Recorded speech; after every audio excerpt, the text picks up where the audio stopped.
नमस्कार, मैं रवीश कुमार। उरी हमले के 10 दिन बाद तमाम पहलुओं पर विचार विमर्श करते हुए भारत ने अपना जवाब दे दिया है। बुधवार की रात पाक अधिकृत कश्मीर के इलाके में सेना के जवान घुसे और 38 आतंकवादियों को मार गिराया। सेना को कार्रवाई की छूट पहले ही दिन दे दी गई थी और 19 सितंबर को ही director general of military operation lieutenant general Ranbir Singh ने कह दिया था कि हम अपने जवाब देने के लिए समय और जगह का चुनाव खुद करेंगे। हमारे पास किसी भी आक्रमण या हिंसा का जवाब देने की क्षमता है। 24 सितंबर को प्रधानमंत्री केरल के कोझिकोड में उन्होंने कहा था कि गरीबी और कुपोषण के खिलाफ दोनों देश मिलकर युद्ध लड़ें। सभी को लगा कि युद्ध का दबाव टल गया है। प्रधानमंत्री ने युद्ध के लिए मच रहे उन्माद का दबाव तो टाल ही दिया था उस वक्त, लेकिन उसी कोझिकोड की रैली में उन्होंने एक और बात कही थी कि 18 जवानों का बलिदान बेकार नहीं जाएगा। वो बात कहते वक्त उनका अंदाज एक बार फिर से हम आपको दिखाना चाहते हैं। हमारे 18 जवानों को बलिदान होना पड़ा। आतंकवादी कान खोल के सुन ले, यह देश इस बात को कभी भूलने वाला नहीं है।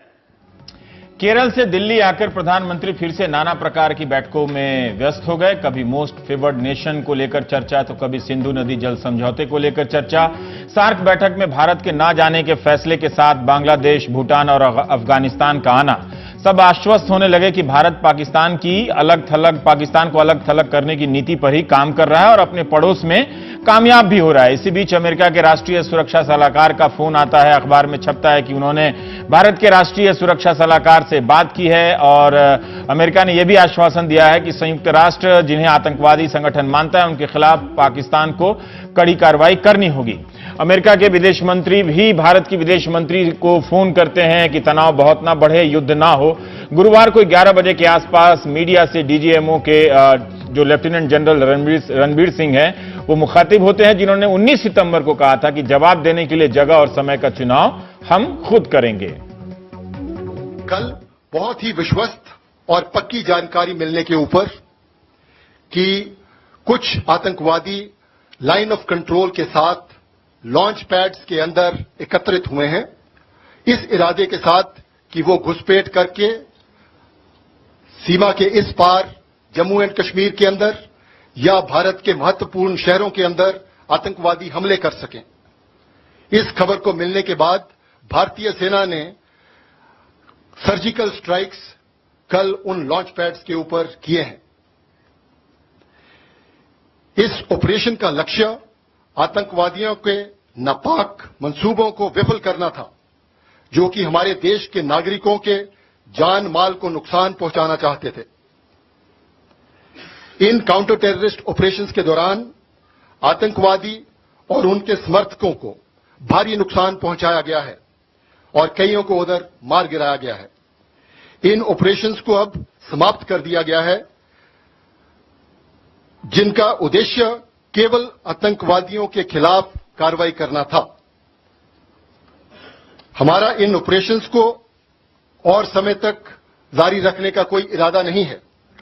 तो जितना करना था उतना कर दिया गया और पाकिस्तान के डीजीएमओ को फोन करके बताया भी गया कि इन ऑपरेशन को आगे जारी रखने का कोई इरादा नहीं है। सेना के बयान का अपना तौर तरीका होता है, कहां घटना हुई, कितने मारे गए, इन सब की बारीक जानकारी आधिकारिक सूत्रों से नहीं आई जरिए से। तो सूत्रों के हवाले से मीडिया रिपोर्ट कर रहा है कि 38 आतंकवादी मारे गए हैं। इसके बाद भारत ने 25 देशों के राजदूतों और संयुक्त राष्ट्र संघ के 5 स्थायी सदस्य देशों के राजदूतों को भी बुलाकर जानकारी दी। गृहमंत्री राजनाथ सिंह ने राज्यों को मुख्यमंत्रियों को बताया और गृह मंत्रालय में एक सर्वदलीय बैठक भी हुई, जिसमें दिल्ली में मौजूद तमाम दलों के नेता आए। बीजेपी अध्यक्ष अमित शाह, कांग्रेस नेता गुलाम नबी आजाद, शरद यादव, सतीश मिश्रा, एनसीपी के शरद पवार, रक्षा मंत्री भी आए, जहां डीजीएमओ ने ऑपरेशन की जानकारी दी।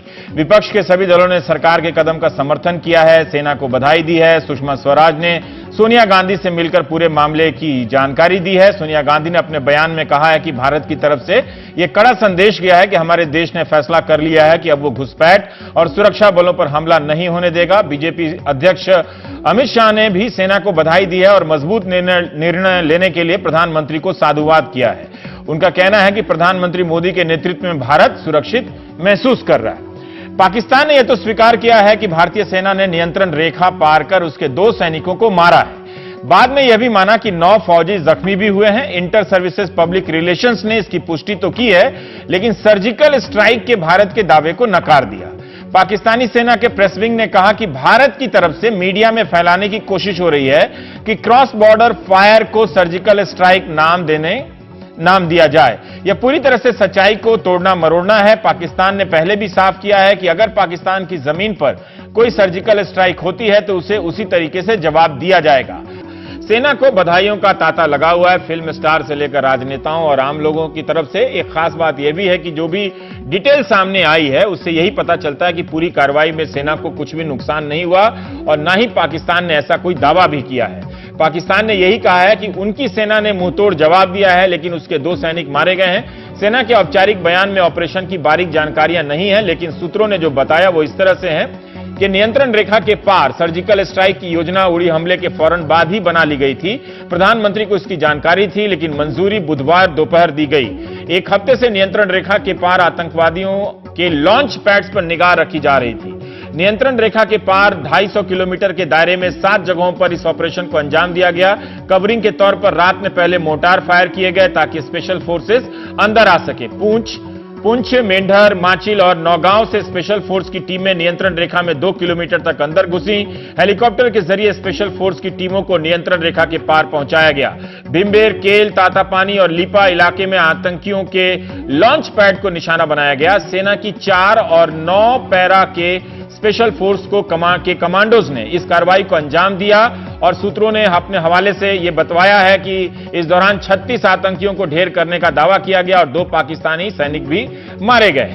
ऑपरेशन में शामिल जवानों को यह साफ निर्देश दिए गए कि वो किसी भी जवान का शव या अपने किसी साथी को पीछे छोड़कर ना लौटें। स्पेशल पैरा के करीब 150 कमांडो ने रात 12:30 बजे से सुबह 4:30 बजे के बीच इस ऑपरेशन को अंजाम दिया। सर्जिकल स्ट्राइक को अंजाम देने के लिए उन्हें एक खास समय की अवधि भी दी गई थी। उड़ी की घटना के 10 दिन बाद भारत ने कार्रवाई की है। तुरंत कुछ नहीं किया, मगर कार्रवाई करने में बहुत देरी भी नहीं की। केरल से दिए गए प्रधानमंत्री के भाषण से लोग समझने लगे थे कि युद्ध हमारे हित में नहीं है, लेकिन कुछ करना तो चाहिए। वो इसे पचा नहीं पा रहे थे कि कुछ नहीं हो रहा है। क्या सीमा पार से घुसपैठ की हर कोशिश पर यह बहस होती रहेगी कि हम कुछ नहीं करेंगे? भारत प्रमाण देता है, लेकिन उन सबूतों का क्या मतलब जब दूसरी घटना हो जाती है और पिछली घटना पर कुछ नहीं होता। प्रधानमंत्री ने मिलकर गरीबी दूर करने की बात कही थी। अब लग रहा है कि गरीबी इस कार्रवाई का कोड वर्ड तो नहीं था।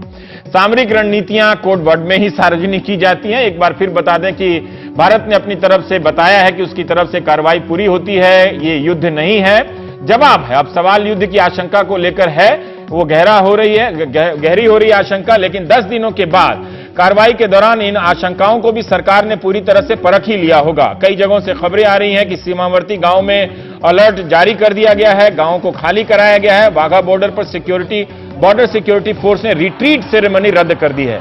सेना के जवानों की छुट्टियां रद्द होने की भी खबरें हैं।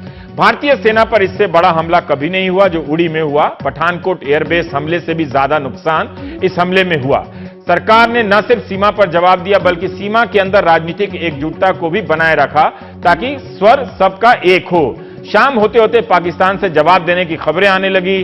वहां के जो सेना प्रमुख हैं राहिल शरीफ, उन्होंने सांसदों को ब्रीफ किया है और इस्लामाबाद स्थित भारत के राजदूत को बुलाकर कहे जाने की खबर थी। जो होना था वो हो गया, या जो होना है वो अभी हुआ ही नहीं है। तो हम इस पर बात करेंगे। हमारे साथ सी उदय भास्कर साहब हैं, आप निदेशक हैं सोसाइटीज फॉर पॉलिसीज स्टडीज, और ज्योति मल्होत्रा जी हैं स्टूडियो में, आप सीनियर जर्नलिस्ट हैं, वरिष्ठ पत्रकार। Lieutenant general R K. साहनी साहब है, रिटायर्ड पूर्व उप थल सेनाध्यक्ष, हमारे साथ अभी जुड़ जाएंगे। भास्कर साहब, 2-3 शब्द इसमें नए आए हैं, एक सर्जिकल स्ट्राइक, एक टेरर लॉन्चिंग पैड।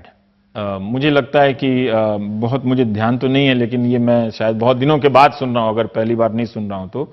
और काउंटर टेरर स्ट्राइक, तो इन सब में क्या कोई दर्शकों को अंतर समझना चाहिए, समझने की जरूरत है? सर्जिकल स्ट्राइक कहते हैं हम, तो उसका क्या मतलब है? साहब, जहां तक शब्दकोश का जो प्रयोग किया गया है, हाँ। सर्जिकल स्ट्राइक मैं कहूंगा कि एक बहुत ही उचित शब्द है। क्योंकि जिस प्रकार से भारत ने ये जो हमने रिस्पांस किया था उरी के बाद, और जैसे अभी जनरल रणबीर बता रहे थे कि उनके पास काफी सबूत था, काफी इंटेलिजेंस था कि इस प्रकार के जो टेररिस्ट के गुट जो हैं वो वहां पे अपने जो ट्रेनिंग कैंप्स हैं, आपने कहा कि ये कौन से नए शब्द हैं, आमतौर पे हम कहते थे कि पाकिस्तान ऑक्यूपाइड कश्मीर में कई सारे ऐसे ट्रेनिंग कैंप हम यूज करते थे। और कैंप जो है ऐसा नहीं है कि कोई विश्वविद्यालय जैसे है कि एक बहुत बड़ा बिल्डिंग है या कोई स्ट्रक्चर है। ये मेकशिफ्ट टेंट में ये लोग अपने काम वगैरह करते थे और इनको पकड़ना या पहचानना चाहे सैटेलाइट से हो या किसी और तरीके से मुश्किल होता था। वहां से जो पैटर्न ये है कि लाइन ऑफ कंट्रोल के पास ये टेरर लॉन्चिंग पैड्स होते हैं पहचानने के लिए, जो कि लाइन ऑफ कंट्रोल से आप मान लीजिए 500 मीटर की दूरी से 2-3 किलोमीटर की दूरी में उसकी टोपोग्राफी के मुताबिक तो हमारे जितने भी वहां पे फौजी हैं वो पहचान लेते हैं कि अटैक होने से पहले ये लोग चाहे अपने कैंप से कई जगहों से आते हैं, इन टेरर पैड्स या लॉन्चिंग पैड्स के पास आके इनको ब्रीफिंग मिलती है, यानी कि कौन से टारगेट पे जाना है, क्या करना है, चाहे उनको सिम कार्ड देना होगा या कोई और हथियार या बारूद, इस प्रकार का। तो ये एक पैटर्न रहा है। तो ये होता है आपका टेरर पैड, लॉन्च पैड। दूसरा है सर्जिकल स्ट्राइक। जब हम इस प्रकार के काउंटर टेररिज्म ऑपरेशन करते हैं, शायद इसका सबसे बड़ा उदाहरण यह होगा जो अमेरिका ने बिन लादेन के खिलाफ अबोताबाद में किया था। यानी कि जो भी आप ऑपरेशन करते हैं वो बहुत ही वेल डिफाइंड होता है, जो कहते हैं इन टाइम, इन स्पेस और इन ऑब्जेक्टिव।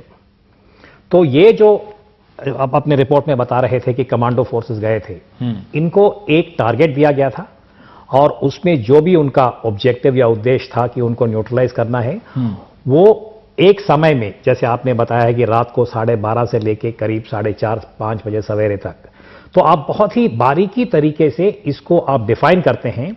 और अगर आपको तो शब्दों का बहुत दिलचस्पी है तो सर्जिकल जो है, मैं कहूंगा कि ये हमने मेडिसिन से लिया है, यानी कि बहुत ही प्रिसाइज तरीके से सर्जिकल इंसिशन होता है।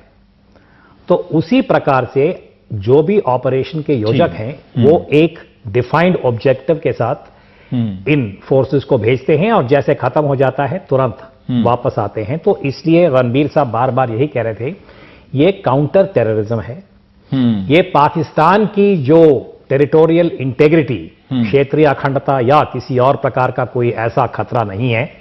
तो इसलिए पाकिस्तान के तरफ से एस्केलेशन करना या ना करना एक प्रकार से उनके ऊपर है।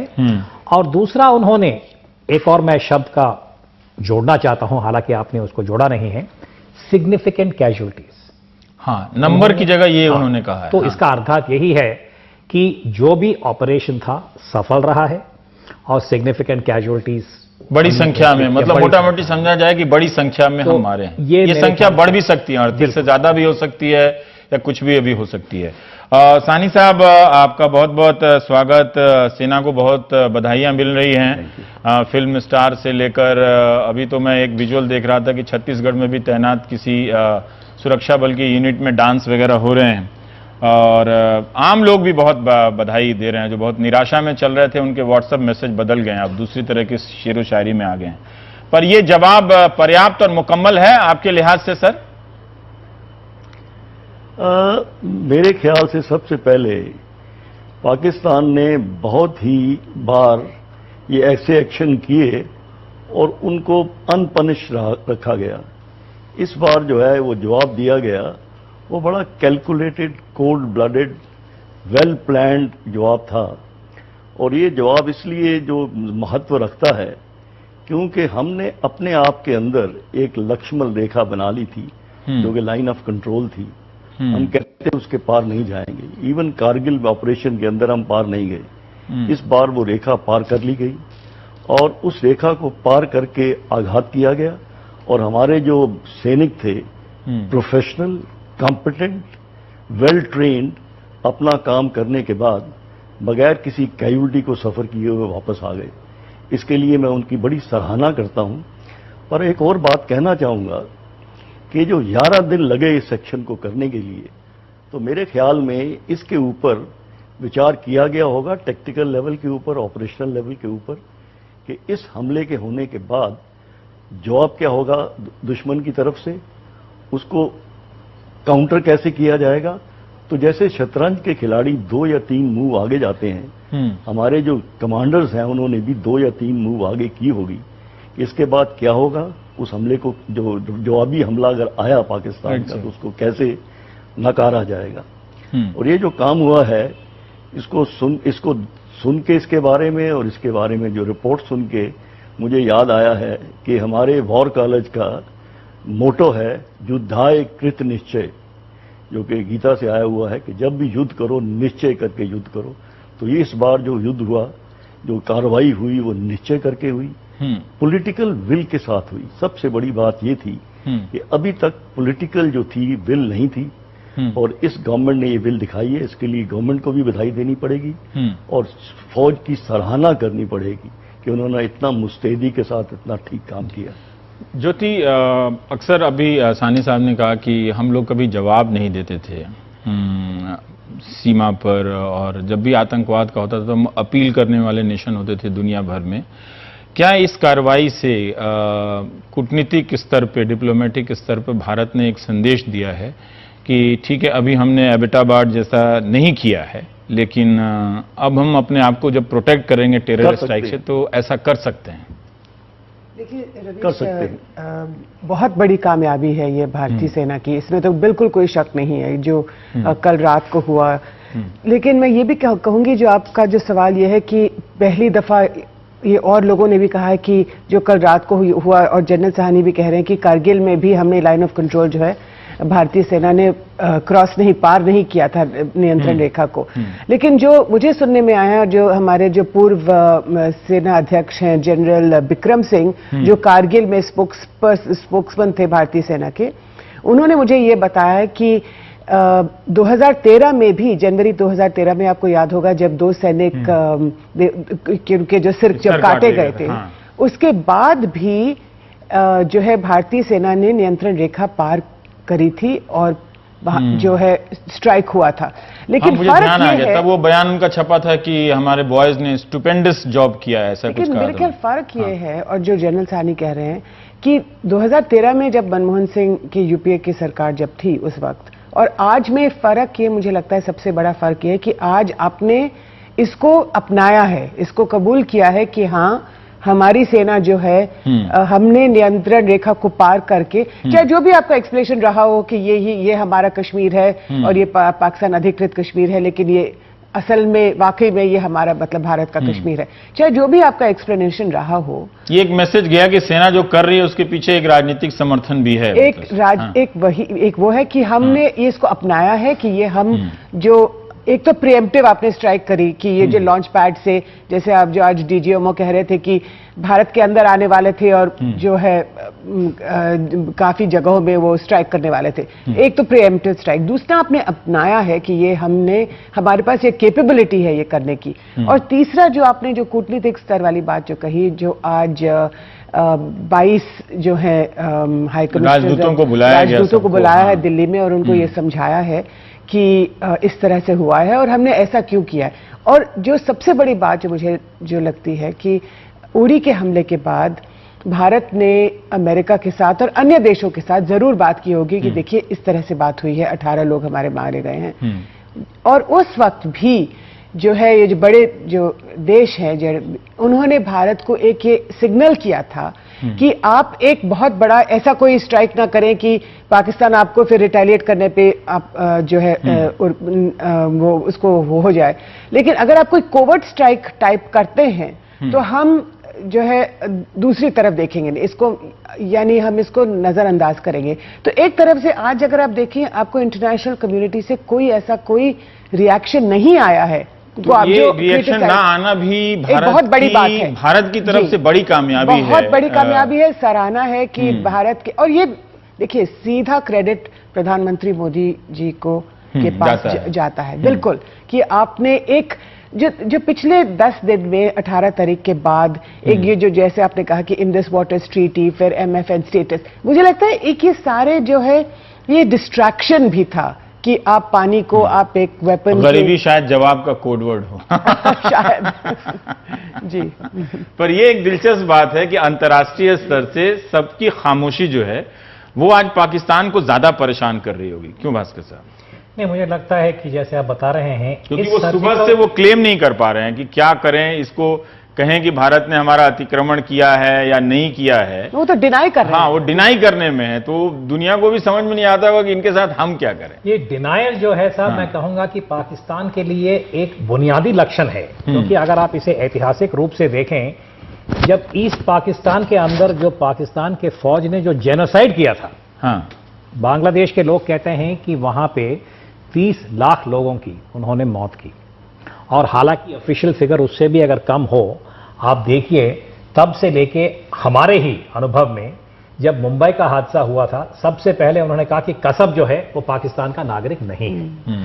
और सुना है कि आपका शो पाकिस्तान में लोग बहुत देखते हैं, तो शायद आज ही हम पाकिस्तान टीवी को भी दाद देना चाहिए कि वहीं के रिपोर्टर्स ने ये बात फैक्ट है कि वहीं के रिपोर्टर ने सबसे जाके पहले उन्होंने बताया था कि कसाब के फैमिली या जो भी है परिवार से बातचीत करके ये साबित किया कि कसाब जो है वो पाकिस्तान का बल्कि नागरिक उन्हीं दौरान उसी वक्त उसी एक 24 घंटे के भीतर उन्होंने वो दिखा दिया था कि ये तो इसी कभी तरह कभी का है। टीवी का भी हमें थोड़ा हाँ। तारीफ देना चाहिए। हाँ, हाँ, बिल्कुल। नहीं, और ये जो डिनायल वाली बात है, अगर आप देखिए 1947 में भी जब उनको रेडर्स बुलाया गया था कि आप पाकिस्तान की फौज नहीं हैं, लेकिन आप रेडर्स हैं, कि जो कोई इधर कोई गांव से या किसी कस्बे से लोग जो है भारत के अंदर आ गए। और कारगिल के दौरान भी जब पहला जो हमला होता है, वो नॉर्दर्न लाइट इन्फेंट्री जो एक पाकिस्तान फौज का एक जो डिवीजन है, वो उन लोगों ने, आपको याद होगा, मुफ्ती पहन के, यानी अपनी वो शलवार कमीज जो भी पोशाक है, उस अपनी जो वर्दी है वो नहीं उन्होंने पहनी थी, लेकिन दूसरे जैसे आम कपड़े पहन के ही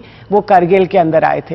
तो एक ये जो डिनायबिलिटी वाला जो बात, ये जो बार बार इसको हम सुनते हैं कि पाकिस्तान की फौज ये कभी कबूल नहीं करना चाहती कि हमारे खिलाफ इस तरह की एक इतनी बड़ी जो है स्ट्राइक या अटैक हो सकता है हमारे खिलाफ। रवीश, इसमें ना एक चीज है कि अभी जमाना बदल गया है।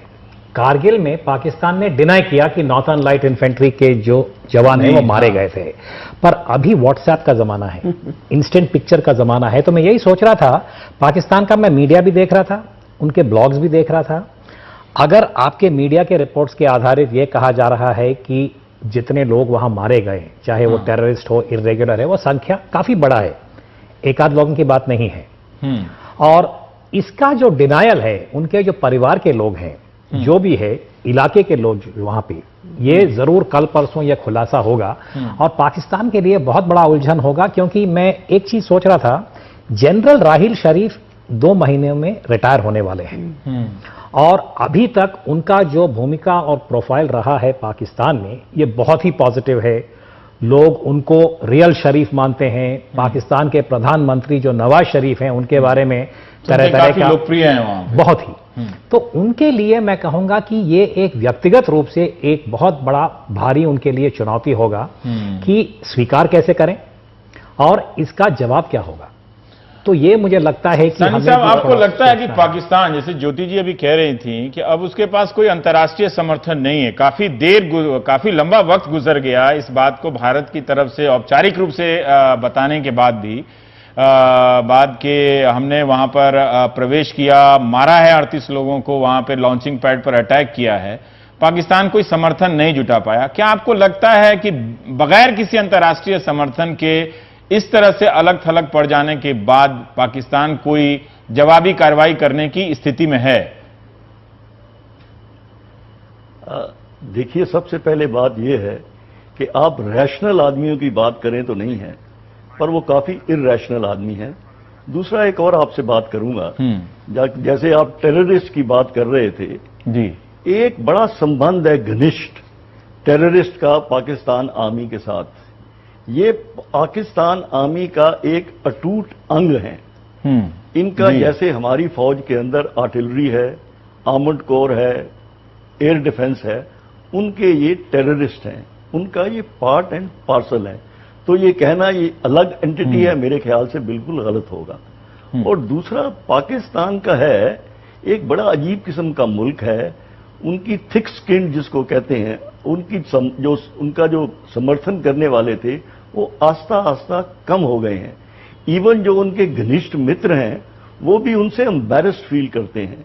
तो इस वक्त जबकि उन्होंने ये कार्रवाई हमारे अगेंस्ट की और ये रिटेलिएटरी अटैक जो था, जिसके लिए कि मैं प्राइम मिनिस्टर साहब को बहुत ही मैं उनका सराहना करूंगा कि उन्होंने बड़ा ये रिस्क लिया और बड़ा ठीक काम किया। तो इसके बाद उनके समर्थन में जो आदमी किसी का बोलना जाए उसकी क्षमता नहीं है। और उसके अलावा हमारे अंदर एक सेल्फ कॉन्फिडेंस आया है, जिसके लिए अगेन मैं पॉलिटिकल डिस्पेंसेशन है और मोदी साहब का इसके लिए बड़ा इसमें श्रेय है। नहीं, सभी विपक्षी दलों ने भी सरकार को बधाई दी है और उनकी सराहना की है। हाँ, इसके लिए बधाई दी है और एक हिंदुस्तान के अंदर एक सेल्फ कॉन्फिडेंस है, क्योंकि हम जानते हैं कि हम ठीक कर रहे हैं। हम किसी का समर्थन मांगने के लिए नहीं भागते हैं। तो जो है हम समर्थन जो है हमको ऑटोमेटिकली आ रहा है, क्योंकि हमारी अपनी स्टैंडिंग जो है रीजन के अंदर और ग्लोब के अंदर काफी बढ़ गई है। तो ये मैं इसके बारे में कहना चाहूंगा। और ज्योति जी ने अच्छी तरीके से रेखांकित किया कि वो जो विदेशी दुनिया के जो देश हैं वो चुप हैं।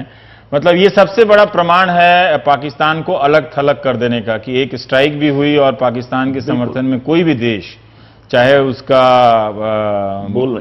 चीन हो या कोई भी जिससे उसकी नजदीकी हो, चीन की तरफ से भी कोई बयान नहीं आया है। मतलब ये सबसे बड़ा एक ठोस सबूत है भारत की तरफ से कि हमने पाकिस्तान को अलग थलग किया है। नहीं, और मुझे लगता है कि आज वो जो अमेरिका के जो राष्ट्रीय सुरक्षा सलाहकार हैं सूजन राइस, उन्होंने भी डोवल साहब से जो बातचीत करी होगी। और ये अब इसमें कोई ठोस सबूत तो नहीं है कि ऐसा हुआ है, लेकिन जो खबरें आ रही हैं, जो सुनने में आ रहा है कि दो बातें, एक तो ये जो बातचीत इनकी हुई है ये स्ट्राइक्स के बाद हुई है, तो जाहिर है कि डोवल साहब ने उनको बताया होगा कि ऐसा ऐसा हुआ है।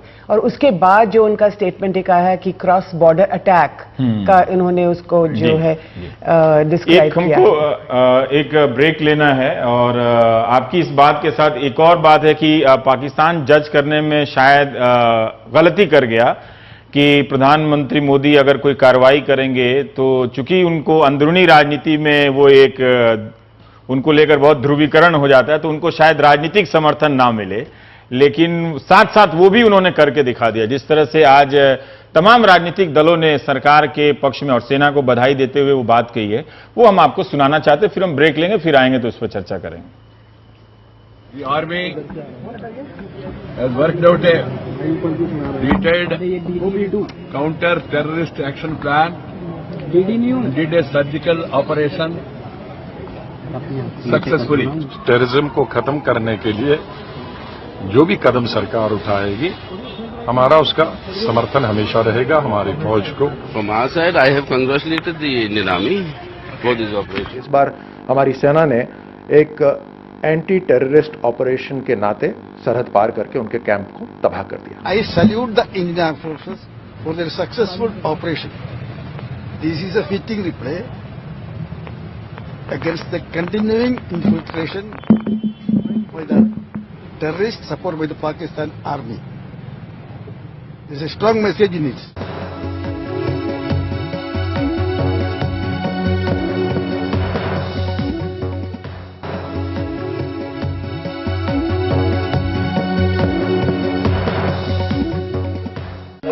बेनती है भाई शाम तो पहला जो अपना इलाका खाली करना है तो जंग की तैयारी है, इस वास्ते बेनती है हाथ जोड़ के कि भाई शाम तो पहला अपना इलाका खाली कर दो।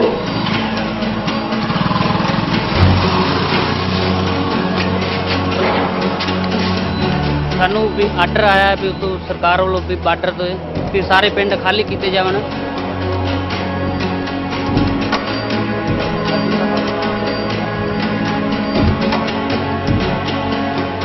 लोग किराया भरकर ट्रालियां किराए पर लाकर कोई कहीं से अरेंजमेंट कर रहा है।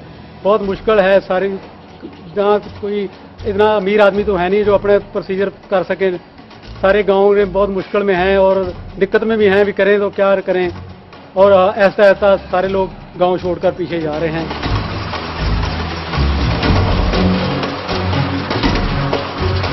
जल्दी से बॉर्डर पर गांव वाले को खाली करने के लिए बोला है और हम जल्दी से जा रहे हैं पीछे। जो हमारे रहने के लिए कोई जगह भी नहीं है और बहुत परेशानी हो रही है।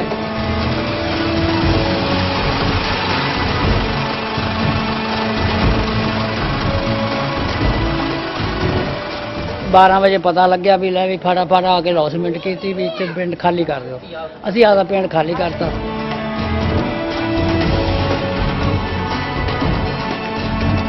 फौज से में आया, फौज का में हमने कांटेक्ट किया, उन्होंने बोला भी आप लोग गांव को छोड़ दो, शायद वहां अटैक होने की संभावना है।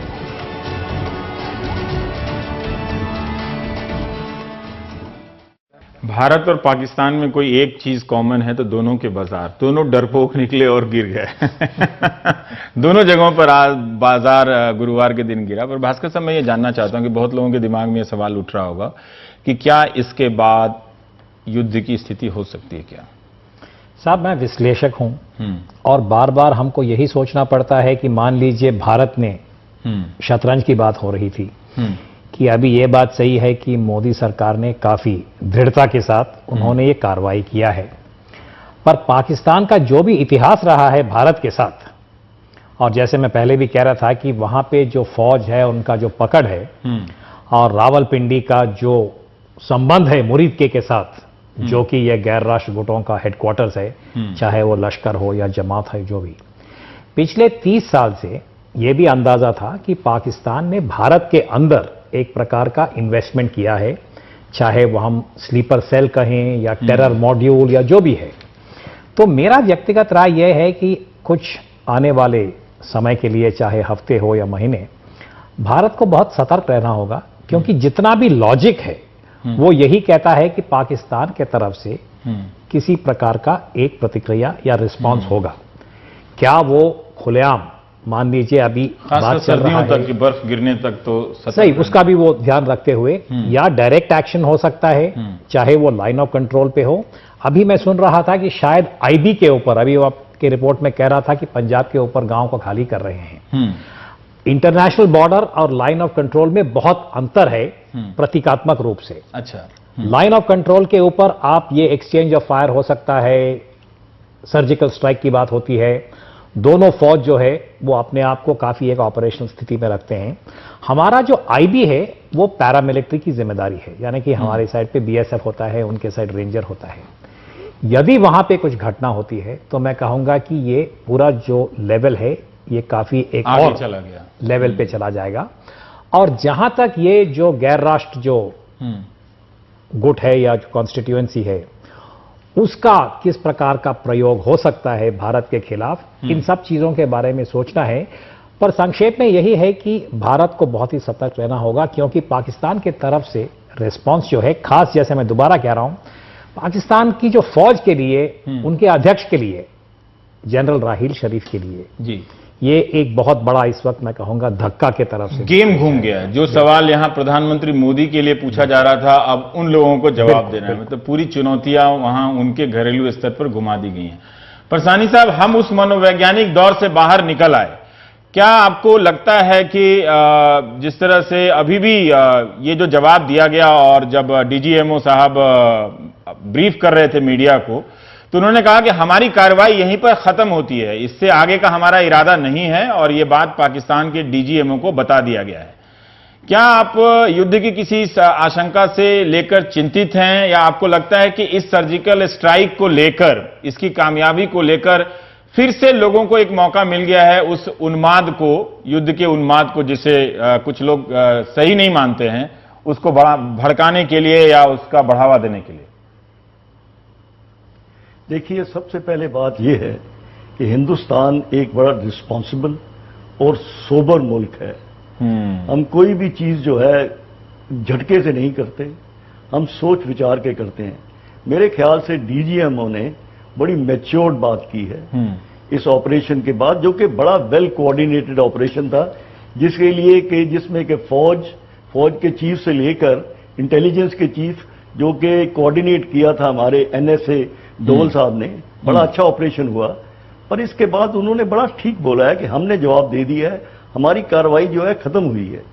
इसका मतलब ये है कि हम इसको आगे बढ़ाना नहीं चाहते, पर अगर इनडायरेक्ट इम्प्लाइड था कि अगर पाकिस्तान इसको आगे बढ़ाना चाहता है तो जिम्मेवारी उसकी है।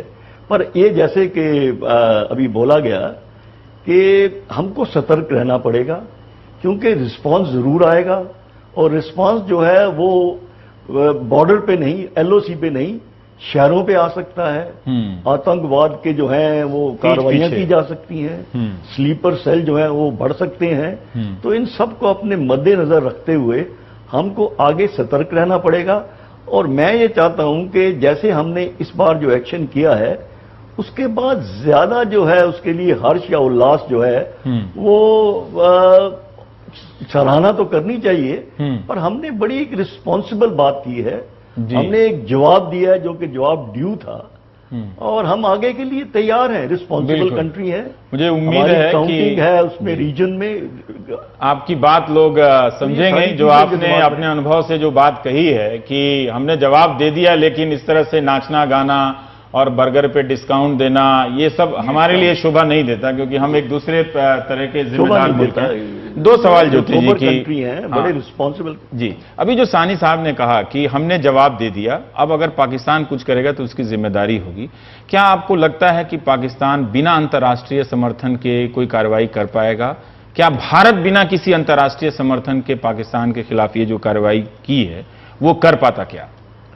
देखिए, जहां तक पाकिस्तान का सवाल है, जैसे कमांडर उदय भास्कर ने कहा कि राहील शरीफ जो उनके जो सेना अध्यक्ष हैं, उनको जाहिर है कि वो कुछ करना चाहेंगे, क्योंकि अब उनके जो है उनकी ये जिम्मेदारी है कि उनके जो अपनी वो टेरिटरी को प्रोटेक्ट करना।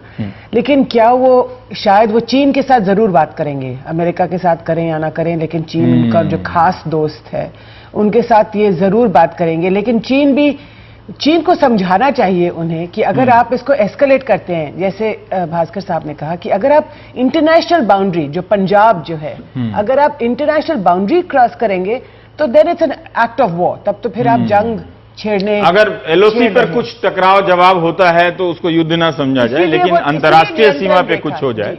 लेकिन दूसरा जो जनरल सानी भी कह रहे थे कि देखिए, सिर्फ भारत के अंदर ही नहीं हो सकता। जैसे अफगानिस्तान में भारत की जो एम्बेसी है, आपको याद होगा 2008 में हमारे राजदूत के खिलाफ एक अटैक हुआ था, उसके बाद भी अटैक हुए हैं। भारत एक जो हमारे जो डिफेंस अटैचे मारे गए थे।